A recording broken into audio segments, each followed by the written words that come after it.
Assalamualaikum warahmatullahi wabarakatuh. Perkenalkan, nama saya Yusril Ma'ruf Muslim, NIM D01225220, kelas sipil D. Baik, langsung saja saya bacakan materinya. Definisi air tanah. Air tanah adalah air yang terdapat di dalam lapisan pori-pori tanah atau batuan di bawah permukaan bumi. Air ini muncul dari proses infiltrasi, di mana air hujan atau air permukaan meresap ke dalam tanah. Yang kedua, peran air tanah. Air tanah memiliki peran krusial dalam siklus hidrologi, menyumbangkan sumber air untuk sungai dan danau melalui resirkulasi air bawah tanah ke permukaan. Sebagai sumber mata air dan air sungai, air tanah mendukung kehidupan akuatik dan menyediakan akses ke air untuk konsumsi manusia, pertanian, dan industri melalui sumur-sumur. Selain itu, air tanah mempertahankan kelembapan tanah, mendukung pertumbuhan tanaman, dan memberikan dampak pada iklim mikro di sekitarnya. Adapun komponen air tanah. Air tanah terdiri dari dua komponen utama, yaitu air interstisial dan air artesis.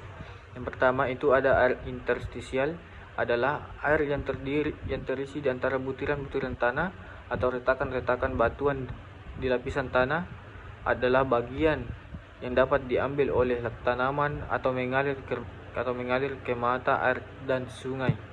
Yang kedua ada air artesis, adalah air yang terperangkap di dalam lapisan batuan yang tertutup oleh lapisan impermeabel di atasnya, menciptakan tekanan yang dapat membuat air naik ke permukaan tanah tanpa bantuan pompa. Adapun sifat air tanah. Yang pertama itu permeabilitas, merujuk pada kemampuan suatu material tanah atau batuan untuk mengizinkan aliran air melaluinya. Semakin tinggi permeabilitasnya, semakin mudah air dapat mengalir. Yang kedua, porositas. Di sisi lain, mengukur seberapa banyak ruang pori-pori terdapat dalam suatu material dan dapat diisi oleh air.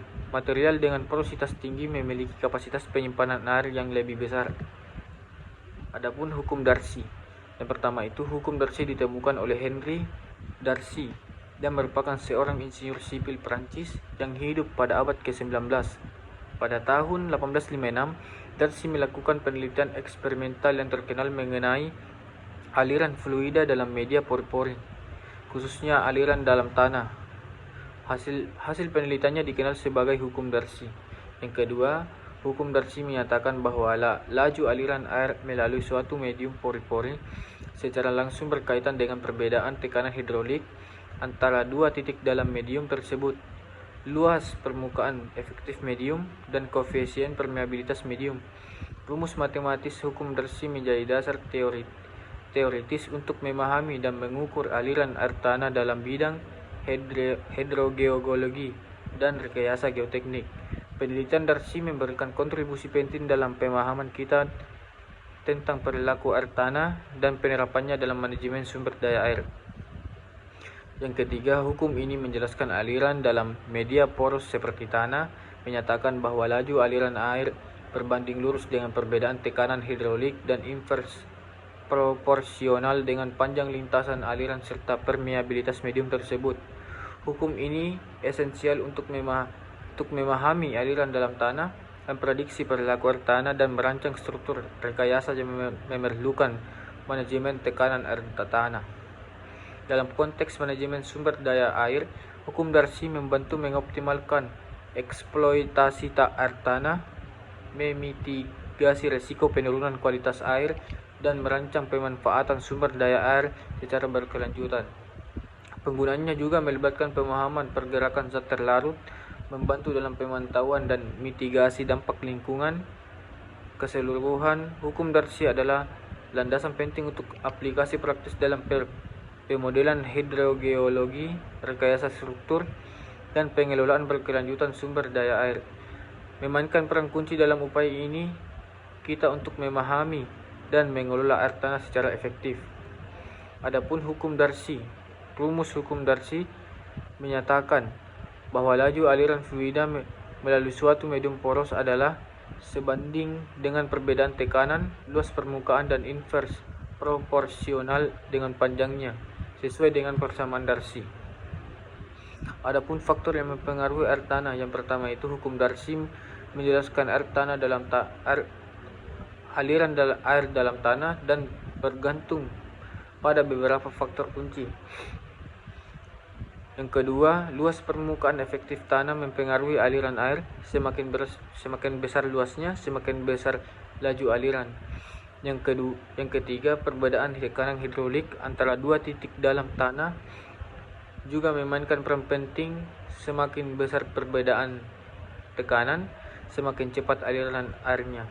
Yang terakhir, koefisien permeabilitas tanah yang mencerminkan kemampuan tanah untuk menghantarkan air menjadi faktor penting.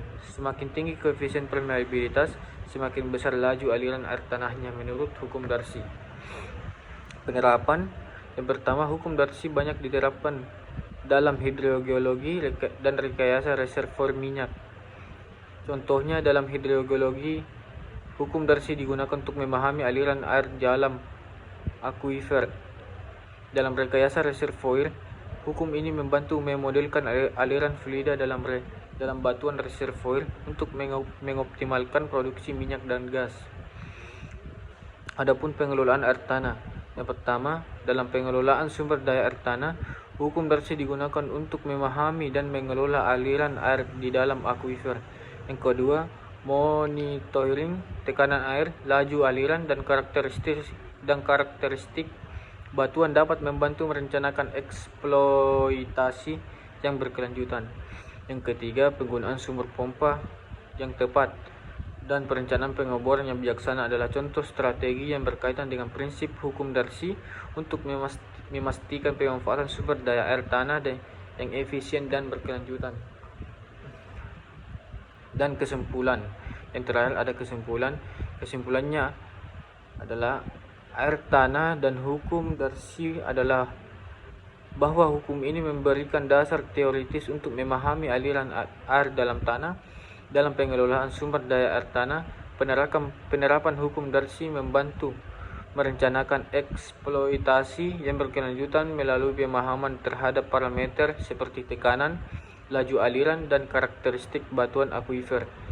Dengan memanfaatkan prinsip hukum Darcy, pengelolaan sumber daya air tanah dapat dilakukan secara efisien untuk memenuhi kebutuhan berkelanjutan. Baik, sekian dari saya. Assalamualaikum warahmatullahi wabarakatuh.